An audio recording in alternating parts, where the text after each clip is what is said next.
হেদায়েত আল্লাহ যারে দেন, আগুনের উপরে দাঁড়িয়ে সে আগুনের অগ্নি পরীক্ষা দিয়ে হেদায়েতের উপরে টিকে থাকে, আর কপালে যার নাই হেদায়েত থেকে বিগড়ে যায়।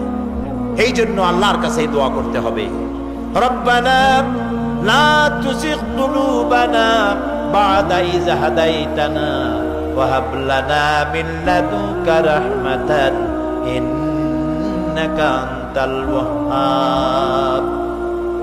কিয়ামত হলো, হাসর হলো, মানুষগুলোকে একত্রিত করা হলো।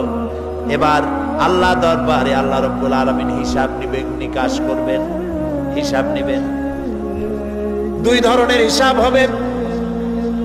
সমস্ত মানব কুলের অপরাধীর ভালো কাজের খাতাপত্র হাজির হয়ে যাবে, এটি এক ধরনের।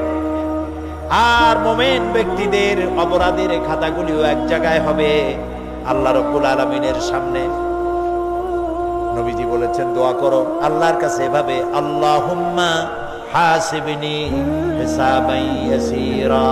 পড়েন আল্লাহুম্মা হাসিবনি হিসাবান ইয়াসীরা। আয় আল্লাহ তুমি আমাকে সহজ হিসাব নাও। সাহাবীরা জিজ্ঞেস করেছেন নবীজি